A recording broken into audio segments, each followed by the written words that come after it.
Brought to you by KR Mangalam University. We provide you the platform to turn your dreams into reality. Give wings to your aspirations with KR Mangalam University.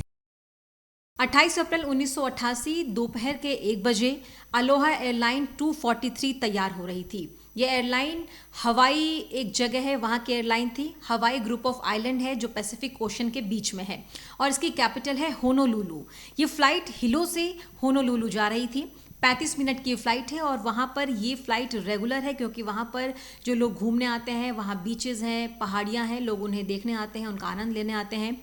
Aloha local airline है जो island को connect करने का काम करती है। वहाँ बहुत सारे आइलैंड्स हैं, उसे कनेक्ट करने के लिए ये फ़्लाइट जो है चलती है। सुबह से 8 बार ये फ़्लाइट उड़ान भर चुकी थी, 3 राउंड ट्रिप पर जा चुकी थी और यहाँ 1:25 पर इसे उड़ान भरना था। जैसे ही पैसेंजर्स बोर्ड करते हैं वो फ़्लाइट के अंदर जाते हैं। एक पैसेंजर ने अचानक देखा फ़्लाइट के बिल्कुल एंट्री पॉइंट के साथ में ही एक क्रैक उसे नज़र आया। उस क्रैक को उसने देखा और किसी से इस बारे में कोई बात नहीं की, ये सोचते हुए कि एक बहुत ही मशहूर और नामी एयरलाइन है। जाने से पहले, फ़्लाइट को टेक ऑफ करने से पहले सारी तकनीकी चीज़ों को चेक किया गया होगा, सिक्योरिटी सेफ्टी का पूरा ध्यान रखा जाता है इस तरह की फ़्लाइट्स में, इसीलिए इस बात को उसने किसी को बताया नहीं। आगे जब ये फ़्लाइट 1:25 पर उड़ान भरती है, फ़्लाइट में 3 एयर होस्टेस उड़ान भरने की कुछ ही देर बाद पैसेंजर्स को ड्रिंक सर्व कर रहे थे। 20 मिनट के बाद जब ये फ़्लाइट 24,000 फीट की ऊंचाई पर पहुंच जाती है तब अचानक एक बहुत बड़ा धमाका होता है। लोगों को समझ नहीं आता कि क्या हुआ। अचानक से रैपिड डीकम्प्रेशन हो जाता है, यानी कि लोगों को सांस लेने में तकलीफ होने लगती है और सारा सामान इधर से उधर उड़ने लगता है। लोगों को समझ नहीं आता, लोगों को चक्कर आने लगते हैं और एक बहुत ही कन्फ्यूज़न जो है वो पैदा हो जाती है। कुछ पैसेंजर्स आसपास देखते हैं कि आखिर ये हो क्या रहा है, धमाका किस चीज़ का हुआ है, वो सांस क्यों नहीं ले पा रहे और बहुत तेज़ हवा चल रही है क्योंकि एक रैपिड डीकम्प्रेशन था। अचानक से लोगों को सांस लेने में दिक्कत होने लगी और जब कुछ पैसेंजर्स ने इस स्थिति को समझने की कोशिश की, आसपास देखा कि ये हो क्या रहा है, तो उनकी नज़र गई कि प्लेन की छत गायब है, प्लेन का आधा हिस्सा गायब है और बहुत तेज़ हवा चल रही है। वो बहुत ही परेशानी में है, उन्हें सांस नहीं उनसे ली जा रही है। प्लेन का शुरुआती जो हिस्सा था लगभग 35 स्क्वायर मीटर, ये हिस्सा प्लेन की छत जो थी वो गायब हो गई थी। प्लेन कैबिन्स में हवा का प्रेशर मेंटेन करने के लिए उसे प्रेशराइज करके रखा जाता है ताकि नॉर्मली सांस ली जा सके। 24,000 फीट की ऊंचाई पर नॉर्मली आप सांस नहीं ले सकते हैं क्योंकि हवा बहुत ज़्यादा पतली हो जाती है और वहाँ सांस लेना बहुत मुश्किल हो जाता है। आपने जब भी कभी फ़्लाइट में सफ़र किया होगा तो आपने सुना होगा कि जब भी कैबिन का प्रेशर कम हो जाए तो जो मास्क होता है, ऑक्सीजन मास्क, उसे आपको इस्तेमाल करना होता है। ये वही बात हो रही है, हवा जब पतली हो जाती है नॉर्मली आप सांस नहीं ले पाते हैं। एरोप्लेन का अपना एक प्रेशराइजेशन सिस्टम होता है जो हवा को पंप करके रेगुलेट करता है और अगर ये सिस्टम ख़राब हो जाता है तो ऑक्सीजन मास्क खुद ब खुद नीचे लटक जाता है। ये स्थिति भी ऐसी ही थी। हवा जो है उसका प्रेशर बिल्कुल भी ठीक नहीं था, लोग सांस नहीं ले पा रहे थे और सबसे मुसीबत की बात ये कि जो ऑक्सीजन मास्क अपने आप इमरजेंसी के वक्त में नीचे लटक जाता है वो सिस्टम भी काम करना बंद कर चुका था। यानी प्लेन 24,000 फीट की ऊंचाई पर है, प्लेन का आगे का हिस्सा उड़ चुका है, बहुत तेज़ हवा चल रही है और ऑक्सीजन मास्क सिस्टम जो है वो ख़राब हो चुका है। इन ऑक्सीजन मास्क में 15 से 20 मिनट तक का ऑक्सीजन रिजर्व रहता है और इस दौरान जो पायलट है वो प्लेन को नीचे लाता है जहां पर आसानी से सांस लिया जा सके। प्लेन जैसे मानिए 25,000 फीट की अगर ऊंचाई पर है तो जब ये ऑक्सीजन मास्क इमरजेंसी की सिचुएशन में नीचे की तरफ लटकता है, लोग उसे पहन लेते हैं तो उस दौरान 15 से 20 मिनट का ऑक्सीजन उसके अंदर होता है और इस दौरान प्लेन को नीचे लाना होता है एक ऐसे हाइट पर जहां आसानी से सांस ली जा सके, लगभग 10,000 फीट की ऊंचाई से कम। और इस समय ये भी सिचुएशन मैनेज नहीं हो पा रही थी क्योंकि ये सिस्टम ख़राब हो चुका था। लोगों को अब चक्कर आने लगे थे, लोग बहुत ज़्यादा पैनिक कर गए थे। एयर होस्टेस कॉकपिट से कांटेक्ट करने का ट्राई करती है, कोशिश करती है, लेकिन किसी से कांटेक्ट नहीं हो पाता। एक एयर होस्टेस जो जैसे ही ये धमाका हुआ और प्लेन की छत उड़ी, उसके साथ ही वो भी खिड़की से बाहर की तरफ उड़ गई, वो एयर होस्टेस नीचे गिर गई।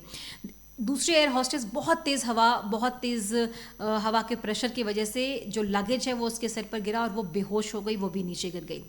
एक एयर होस्टेस बचती है, वो लगातार कॉकपिट से बात करने की कोशिश करती है, कोई कांटेक्ट नहीं हो पाता, कॉकपिट के पास जाने की कोशिश करती है, लेकिन उसे कुछ नहीं दिखता क्योंकि कॉकपिट के हिस्से वाला जो व्यू था वो पूरी तरह से ब्लॉक्ड हो गया था।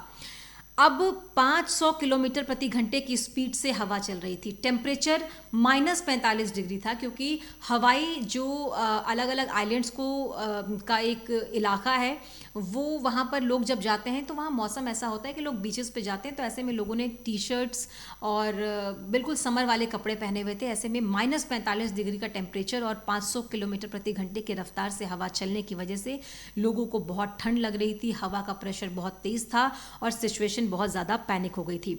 अब ये लोग जानना चाह रहे थे कि आगे जो पायलट वाला हिस्सा है, जो कैबिन से आगे वाला हिस्सा है कॉकपिट, क्या पायलट सुरक्षित है, क्या वो उन्हें लैंड करा पाएंगे, आगे की स्थिति क्या है, किसी को कुछ समझ नहीं आ रहा था। एयर होस्टेस कॉकपिट के पास गई, वो पूरा हिस्सा ब्लॉक हो गया था, आगे कुछ दिखाई नहीं दे रहा था।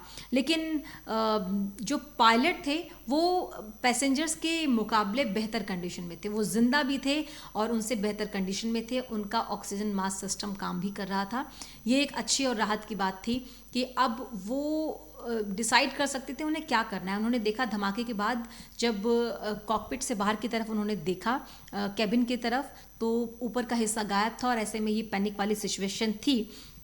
लेकिन सबसे जो खतरनाक बात या डराने वाली बात थी वो ये कि प्लेन का पिछला हिस्सा और प्लेन का जो नोज़ होता है वो उसके बीच में शुरुआती हिस्से का जो छत थी वो उड़ चुकी थी और ऐसे में प्लेन का कैबिन और प्लेन का कॉकपिट जो है वो सिर्फ नीचे के सहारे जो है वो जुड़ा हुआ था और ऊपर का हिस्सा उड़ चुका था। ऐसे में जो नोज़ वाला हिस्सा था वो नीचे की तरफ डाउन हो गया था, लगभग 1 मीटर नीचे डाउन हो गया था।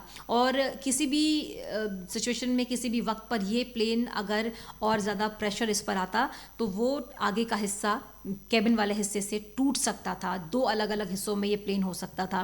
प्लेन को अब होनोलुलु की जगह मॉई में उतारने का फैसला किया जाता है और 1:48 पर मॉई टावर को ये सिचुएशन बताते हुए इमरजेंसी लैंडिंग की जानकारी दी जाती है। और अब 3 मिनट हो चुके थे जब ये धमाका हुआ था और प्लेन की छत उड़कर फटकर नीचे चली गई थी। प्लेन अब 14,000 फीट की ऊंचाई पर आ चुका था और इमरजेंसी सर्विस रेडी रखने की बात कहते हुए अब ये कहा गया कि मॉई में इस प्लेन को लैंड कराना है। मॉई टावर के वहाँ पर जो लोग मौजूद थे उनको बताया गया कि सारी सुविधाएं, सारी इमरजेंसी चीज़ें जो है वो पहले से ही तैयार रखें, सारी सर्विसेज पहले से रेडी रखें क्योंकि वो वहाँ पर लैंड करने वाले हैं। 1 मिनट बाद ही प्लेन 10,000 की हाइट पर आ गया था। और अब यहाँ पर एक और बुरी कंडीशन थी, वो ये कि जहाँ प्लेन नीचे उतरने की कोशिश कर रहा था और जहाँ पर ये मॉई एयरपोर्ट था, उन दोनों के बीच में एक बहुत ही ऊंची पहाड़ी थी और इस ऊंची पहाड़ी के दूसरी पार उन्हें जाना था। हालांकि जो पायलट इसमें मौजूद थे वो बहुत ही एक्सपीरियंस्ड थे और लगातार इसी हिस्से में काफ़ी सालों से फ़्लाइट उड़ा रहे थे। ऐसे में उन्होंने बहुत ही इंटेलिजेंस के साथ इस फ्लाइट को मॉई एयरपोर्ट पर उतारने का फैसला किया। अब आपने देखा होगा प्लेन में 3 पहिए होते हैं, 2 पीछे की तरफ और एक आगे की तरफ, नोज़ की तरफ, और इन तीनों के खुलने के बाद ही प्लेन को सक्सेसफुली लैंड कराया जाता है।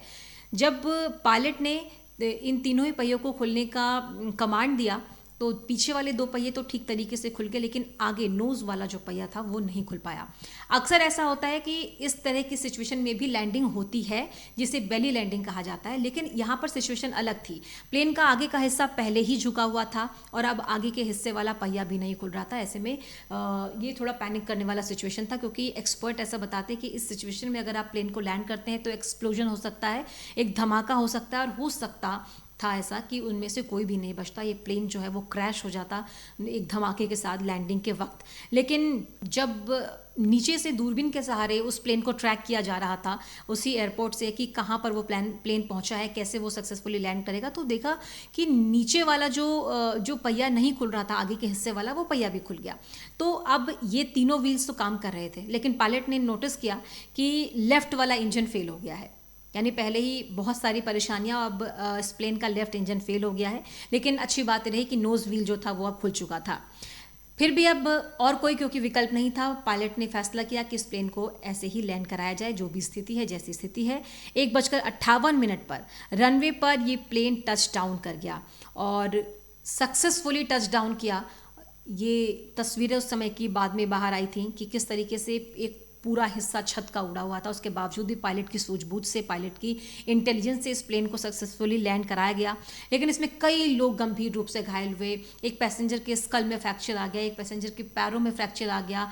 पायलट सही सलामत सुरक्षित थे, बाकी सभी पैसेंजर सुरक्षित थे, लेकिन कई लोगों को गंभीर चोट आई थी।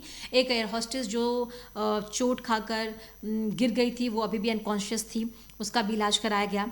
इस पूरे प्लेन की लैंडिंग के वक्त तक में सिर्फ एक इंसान की, एक एयर होस्टेस की जान गई थी। वो एयर होस्टेस जो हवा के प्रेशर से उड़कर प्लेन से बाहर चली गई थी।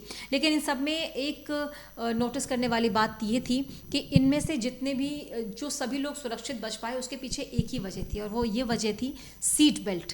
इन सभी पैसेंजर्स ने सीट बेल्ट लगाया हुआ था, इसीलिए इतनी ज़्यादा हवा के प्रेशर के बावजूद भी ये अपनी सीट से अटैच्ड रहे, सीट से जुड़े हुए रहे। क्योंकि उस एयर होस्टेस वो उस टाइम पर सर्व कर रही थी, वो उसने सीट बेल्ट नहीं लगाया था, फ़ौरन ही वो हवा के प्रेशर से उड़कर चली गई। तो एक बहुत बड़ी वजह जो इन सभी पैसेंजर्स की जान बचाने में काम आई, वो सीट बेल्ट थी, और दूसरा पायलट की सूझबूझ, पायलट की कामयाबी। ये कहानी आज आपको इसलिए सुनाई क्योंकि हाल ही में आपने देखा कि दिल्ली से श्रीनगर जा रही जो एक इंडिगो की फ़्लाइट थी, वो टर्बुलेंस का शिकार हुई और नोज़ का जो आगे का हिस्सा है वो डैमेज हो गया। पाकिस्तान में इस फ्लाइट को लैंड कराने की इजाज़त मांगी गई, लेकिन साफ तौर पर मना कर दिया गया। लेकिन फिर भी सक्सेसफुली श्रीनगर में ही इस प्लेन को लैंड कराया गया। लेकिन ये जो कहानी थी, ये वाकई बहुत ही ज़्यादा डरावनी कहानी थी, क्योंकि इस तरह से प्लेन के इतनी ऊंचाई में होने के बाद अगर प्लेन के ऊपर का हिस्सा उड़ जाता है तो ये वाकई बहुत पैनिक वाली सिचुएशन होती है। लेकिन इसके बाद ऐसा हुआ कि जब ये हादसा हुआ, उसके बाद बहुत सारे नए नए रूल्स रेगुलेशंस आए कि किस तरीके से एक प्लेन की सेफ्टी सिक्योरिटी पर ध्यान देना होगा। और इसके बाद से कोई इतना बड़ा हादसा, इस तरह का हादसा नहीं हुआ है, क्योंकि बहुत सारे नए नियम लागू किए गए हैं। आज के इस पेशकश में इतना ही। आप देखते रहिए क्राइम तक।